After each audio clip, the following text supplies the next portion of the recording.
గౌరవాధ్యక్షులు శ్రీ తడకమణ రామచంద్రరావు గారు తెలంగాణ నాటక సమాఖ్య వ్యవస్థాపకులు శ్రీ రామచంద్రరావు గారిని ప్రసంగించవలసిందిగా మనవి.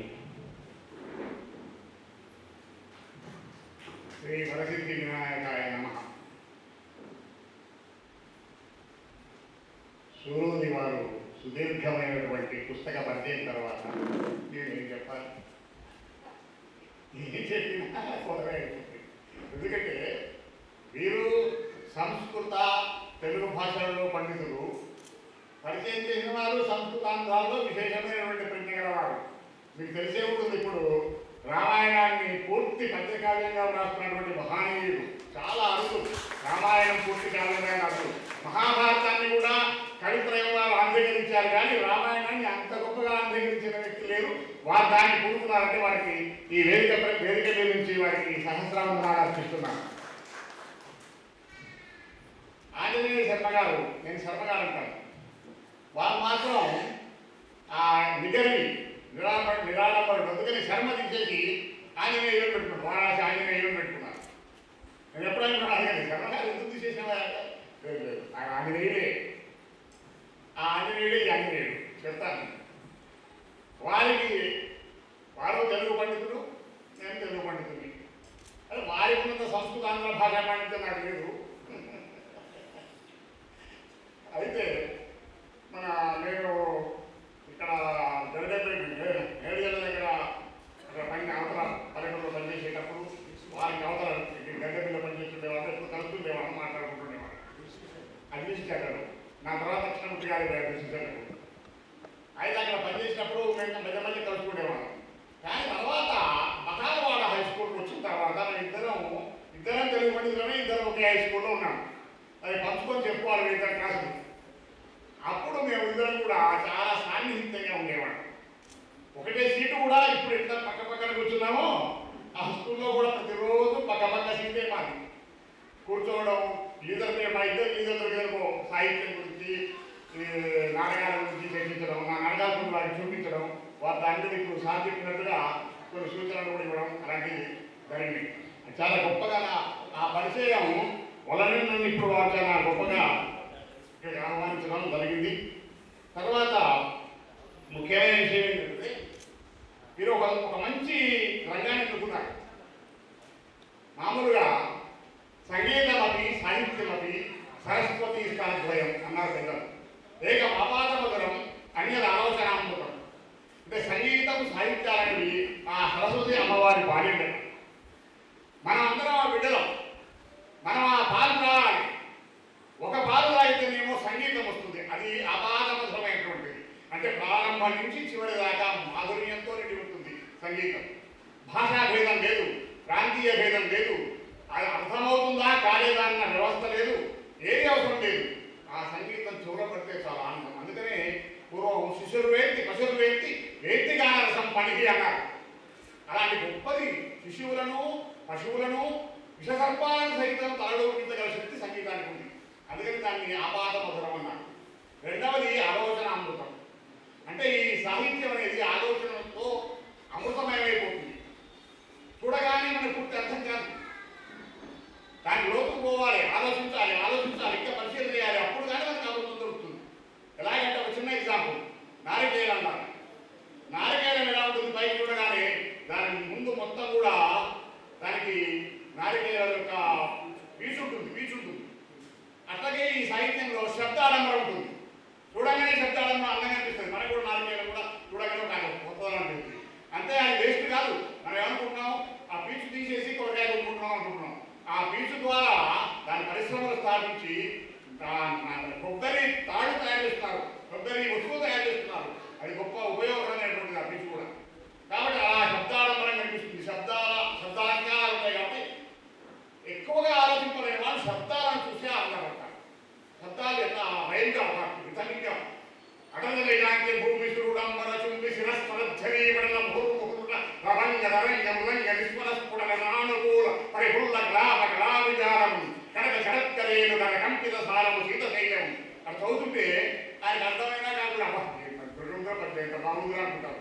అది ఆ పై ఆడంబరం. ఈ పొట్టు లాంటిది.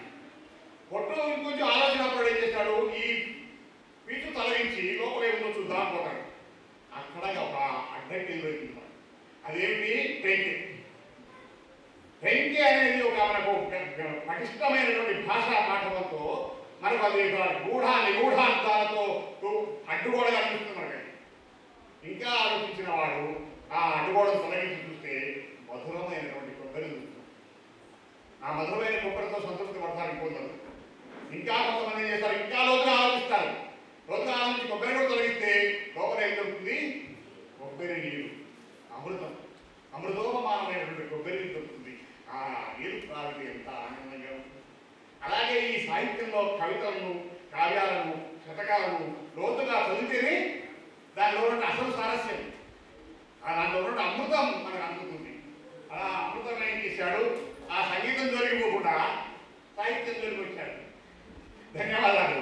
ఎందుకంటే సాహిత్యం అనేది ఆలోచనామృతం కాబట్టి, ఆలోచించినా కొద్దీ మనకు అమృతం లభిస్తుంది కాబట్టి అంత గొప్ప కవి మన వారణాసి గారు. తర్వాత వీరు అంతర్ధానవతి. ఎలాగంటే వీరు వారణాసి పేరు. ఆంజనేయుడు అంటే వాళ్ళు పెట్టిన పేరు, ఆంజనేయ శర్మ అనుకుంటే ఆంజనేయుడు వాళ్ళు పెట్టిన పేరు. ఆంజనేయుడు ఆయన పేరు. వారణాసి అంటే మన అందరూ తెలుసు, కాశీనగరాన్ని వారణాసి అని పిలుస్తాం. ఈ వారణాసికి అర్థం ఏమిటంటే వరుణ అసి అనే రెండు నదులు కలిస్తే ఆ సంగమం ఉంది కాబట్టి వారణాసి ఉంటుందని మనం శాస్త్రంలో చెప్తుంటాం. అదేవిధంగా ఒక నిత్యానంద పీడియాలతో వికీపీడియా లాగా నిత్యానంద పీడియాన్ని వాళ్ళు ఏమర్థం చెప్పారంటే వర ప్లస్ నాసి అని చెప్పారు. వరానాసి అంటే ముక్కుకు ఈ కనుబొమ్మలకు మధ్య ఉండే ప్రదేశం ఉన్నారు. అంటే ఏంటంటే ఇక్కడ స్థలం జ్ఞాననేత్రం, అజ్ఞానేత్రం అంటే అనేది మూడో కను అంటే జ్ఞాననేత్రం. జ్ఞానమే నేత్రంగా గలవాడు మన ఆంజనేయుడు. వారణాసి అంటే జ్ఞాననేత్రం. పోయడం కాదు, వాస్తవంగా అర్థం చెప్తున్నా. మీకు వస్తే నాకేమవుతుంది? ట్రై చేస్తావా? అది కూడా చెప్తా. అయితే ఆ విధంగా ఈయన ఏం చేశాడు? మనం చాలా రాసినప్పుడు ఈ శతకాన్ని తీసుకొని మనం ఆలోచిస్తే మనం ఇంకొక అర్థం చెప్పుకోవచ్చు. వారణ ప్లస్ అసి. వారణ ప్లస్ అసి. వారణ అంటే నివారించడం, దాన్ని చేయడం. అది అసి అంటే ఖడ్గం.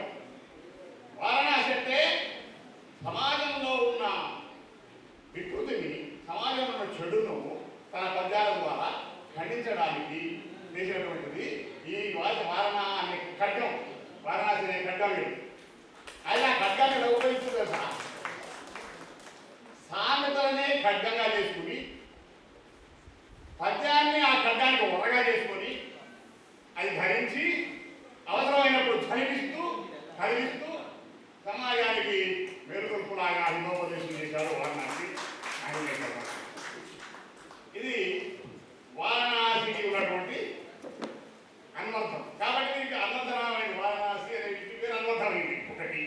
రెండోది ఆంజనేయుడి పేరు. ఇందాక సార్ కూడా చెప్పారు. ఆంజనేయుడికి ఒక విశిష్టత ఉంది. సాధ్యమైనట్టుగా ఆయన బలం కానీ, ఆయన శక్తి కానీ, ఆయన గొప్పతనం ఆయన తెలవు. ఎవరైనా పక్కన ఉన్న వాళ్ళు చెప్తే నేను ఇంత గొప్పోడు అయ్యాను, అంత గొప్పోడు అయ్యాను, అజ్జే కావయ్యాను, ఇజ్జే కావాలి చెప్తేనే ఇంతింతయో రెండింతయ్యట్టుగా ఓ విశ్వమంతా కాలి ఏదైనా చేయడం. సముద్రాన్ని బతికించింది అదే కారణం సీత. లక్ష్మణుని బతికించడానికి సంజీవిని పర్వతాన్ని మొత్తాన్ని దొరుకుతుంది కూడా అదే కారణం సీత. కాబట్టి అలా గొప్పవాడిన మిత్రులు చెప్పినట్టుగా కూనూరి వారు ఎవరు నాకు చెప్పారు. కూనూరి వారు ఈ పద్యాలను అప్పుడప్పుడు అంత పద్యాలను పరిశీలించి నువ్వు రాయగలవయ్యా, రాయగలవు, శతకం రాయగలవు, రాయి అని చెప్తే అప్పుడు పుట్టి అమ్మ నేను కూడా రాయగలను ఆయన ధైర్యం తెచ్చుకొని రాశాడు. రాసేశాడు, బ్రహ్మాండంగా రాశాడు, సమాజాన్ని కదిలించేలా రాశాడు. అది ఆ విధంగా ఆంజనేయ పదం కూడా ఈయనకు అనర్థమైంది. కాబట్టి వారణాసి ఆంజనేయుడు పూర్ణంగా అనర్థమహి. ఇంటి పేరు అన్నంత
శతకంలోకి వచ్చినప్పుడు ముందు 102 సామెతలను మనం తొందరపడి చదవమేమో అనే ఉద్దేశంలో ఏదో మొత్తం మీద 102 సామెతల లిస్టు కూడా ఇచ్చారు.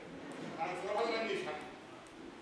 దాని తర్వాత ఇందాక సాధించినట్టుగా శ్రీరామ రక్షతో ప్రారంభించి లోకా సమస్తాసుతో ముగించారు. శ్రీరామ రక్ష సర్వజగత్ రక్ష దాన్ని తీసుకున్నారు. దాన్ని తీసుకున్నారు. అయితే లోకా సమస్తాసులో భవంతు దాని వారు విశ్లేషణ చెప్పారు. ఏంటంటే మన భారతీయ సంస్కృతి హిందూ ధర్మం ఏమిటి? మనము నేనొక్కడిని బాగుండాలి, నా కుటుంబం బాగుండాలి, మా ఊరు బాగుండాలి అని కోరుకున్నాం. లోకా సమస్తాసుకినో భవంతు, సర్వే జనా సుఖినో భవంతు. సర్వే జనా సుఖంటే సర్వజనులందరూ సుఖంగా ఉండాలి. మా ఊరు మా దేశం కాదు, ప్రపంచంలో ఉన్న ప్రజలందరూ సుఖంగా ఉండాలి. అంతటితో ఆగలేదు మన ధర్మం. లోకా సమస్తాసుకినో భవంతు నాకు తెలిపి లోకాలన్నీ ఉండాలి. చెప్తారు కదా మన వాళ్ళు భూలోకం మీద కింద 7 లోకాలు పైన 7 లోకాలు అంటారు. కాబట్టి 14 భువనాలు 14 లోకాలు కూడా సుఖంగా ఉండాలి అని చెప్పేసి లోకా సమస్తాసుకినో భవంతు. అక్కడికి కూడా అయిపోయిందండి. ఇంకా విశేషమైన పదం కూడా ఉంది. ఏమిటి అంటే సమస్త సన్మంగళానికి పొందుతాం. సమస్తం కూడా సన్మంగళమై ఉండాలి. ఎందుకు ఈ సమస్తం అంటే ఏంటి? మనుషులు అయిపోయినాం. ఇక ఈ పల్ల, ఈ కింది, ఈ గుడి, ఈ బడి, ఇంకా ఇలాంటి ఇది చెట్లు కుర్చీలు అన్నీ అంటే సజీవాలే కాకుండా అజీవాలైనటువంటి నిర్జీవాలైనటువంటి వస్తువులు కూడా శుభంగా ఉన్నప్పుడు సమాజం బాగుంటుంది. అంత గొప్ప విశిష్టమైన సంస్కృతి మన భారతీయ సంస్కృతి, అంత గొప్ప విశిష్టమైనటువంటి ధర్మం మన హిందూ ధర్మం. కాబట్టి ఆ రెండింటిని కూడా నిలవించి వారు చేశారు. ఇక్కడ ఇంకొక విశేషం ఉంది. మేము నాటకాలు రాసినప్పుడు నాటకాలు వాణి చేస్తారంటే చివరికి ముందు గాంధీ వాక్యంతో మొదలు పెడతారు, చివరికి భరతనాట్యంతో ముందు చేస్తారు. భరతనాట్యం దేనికోసమై అంటే ఈ లోకం మొత్తం బాగుండాలి, అందరూ బాగుండాలి, సుఖశాంతంతో ఉండాలి, పంటలు బాగుండాలి, అయితే ఈ వీటితోటి భరతనాట్యం చెప్తారు.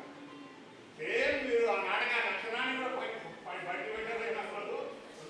భరతనాట్యం లాగా చివరి పద్యాన్ని చెప్పారు. ఆ అర్థాలు సాయంత్రం వివరించారు. అర్థాలు వివరించబడుతుంది. అంటే అంత గొప్పగా చేసినటువంటి ఇంకొక విషయం ఏంటంటే చెప్పాడు వేమన పద్యాలు ఆయన నాటకం స్వీకరించి 2 పద్యాల్లో విషయం చెప్పి 3వ పద్యంలో దృష్టాంతం చెప్పాడు. ఎందుకంటే వేమన ఏ విధంగానైతే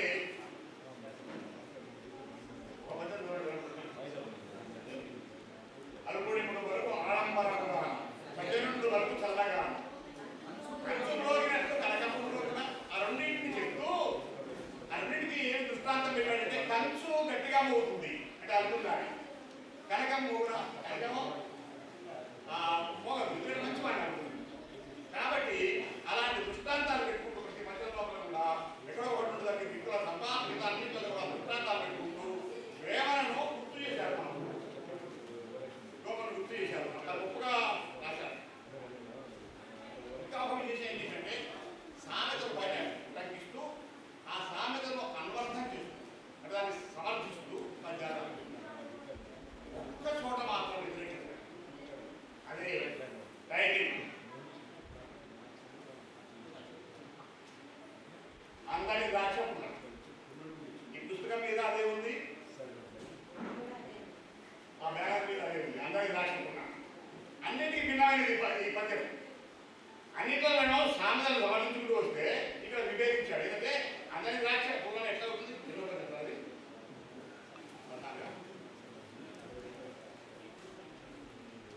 అన్ని సమర్థించుకుంటూ వచ్చాడు. నేను ఆశ్చర్యం అన్ని సమర్థించుకుంటే ఎందుకు ఇక్కడ విభేదించడం ఏం చేసుకున్నాను. అదే దాంట్లో కూడా కాదు ఉందండి. అదే చెప్పుకుంటుంది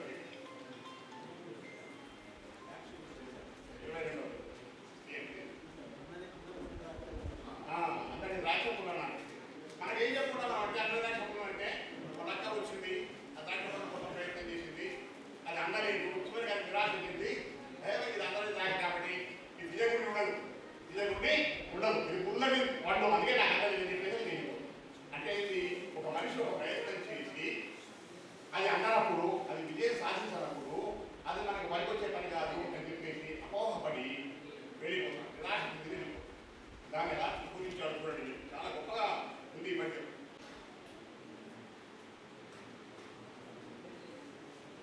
అందకున్న ద్రాక్ష అది పుల్ల ఎట్లా ఉంటుంది. భయమైన క్వశ్చన్ ఏంటంటే అందరికున్న ద్రాక్ష మనకు అందరు ఉంటే అది పుల్లని ఎట్లా ఉంది? అందరి ద్రాక్ష పుల్లది తీయని ఎట్లా చెప్పగలుగుతావు? ఎట్లా కాబట్టి ఎట్లా అర్థంగా అవుతుంది? ఈ నిరాశ కూడా ఎవరికి ఒకవేళ నిరాశ పడి అది అందలేదు కాబట్టి పుల్లవుతుంది లేదు మన మనసు శాంతవలసిన అయిపోదామంటే ఆ నిరాశ దూరి సమాజానికి అందరట్టి దానిని అందుకే చేయం. మూడోది దృష్టాంతం ఏంటంటే అందరటువంటి దాన్ని అందుకోవడమే విజయం సాధించడం. నువ్వు నిరాశ పొంది పోకు ఏ పనైనా అందరి నిరాశ పొందున్న సామెతను సామెత ఉందిగా ఎట్లా మనకు పరికరాలు చేయకపోకుండా అందరి దాన్ని కూడా నువ్వు అందుకోవడానికి నిరాశ పడకూడదు. మనిషికి ఏ పనినైనా మనం సాధించలేనప్పుడు కూడా నిరాశ పడకుండా దాని విజయం సాధించడంలోనే నువ్వు కృషి చేయాలనే ఒక గొప్ప సందేశాన్ని సమాజానికి అందించారు. మీరు విజయాన్ని అందుకున్నారు, అందరినీ విజయం పొందన్నారు, వారు విజయాన్ని అందుకున్నారు. అంత గొప్ప ఇదన్నమాట. తర్వాత అండి ఒక 25వ పద్యంలో చెప్పారు. ఒకటి నా పద్యం ఒకటి ఉంటే నేను నాకు ఎక్కువ తీసుకోండి. 25వ పద్యం చూడండి. ఇంటికి ఎప్పుడు వెలుగు ఇచ్చు ఇల్లాలు. స్త్రీలో కానీ మహిళా గురించి చెప్పారు. ఇంటికి ఎప్పుడు వెలుగునిచ్చును ఇల్లాలు, తాను పడిన శ్రమను తలసది. కాంత గొప్ప చెప్ప కలగరి కొరువు. ఎంత ఎంత మంచి మాట చెప్పండి.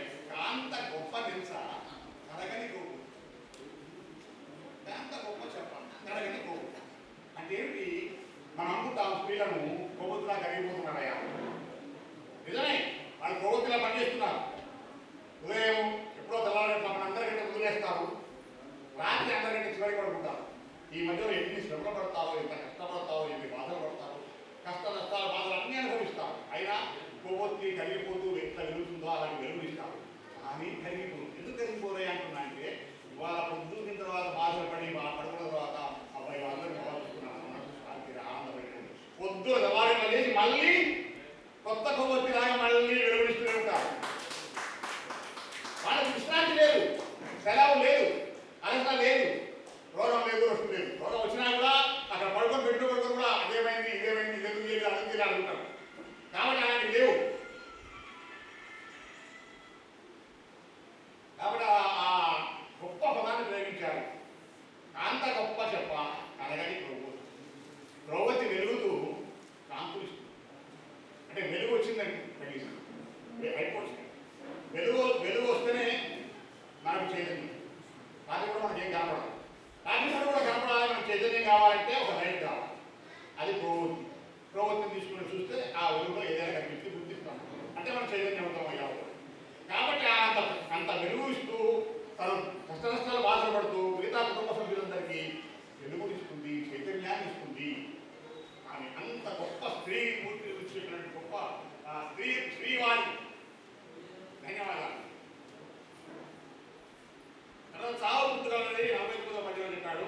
తర్వాత మీరు మీకు చెప్పారు కదా చావు పుట్టుకలు. చావు పుట్టుకలు చాలా గొప్పగా చెప్పాడు. కొన్ని నేను చెప్పిన పద్యాలు, 40 పద్యాలు, 4 పద్యాలు కలిసినా కూడా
బుద్ధిమంతులు ఎలా చెప్పగా వింటారు. అంటే వినరా బుద్ధిమంత విషదము అంటే ఒకవేళ ఆయన నువ్వు బుద్ధిమంతుడు అయినా కాకుండా బుద్ధిమంతుడివై వినరా అని అర్థం నాకు ఉపయోగించింది.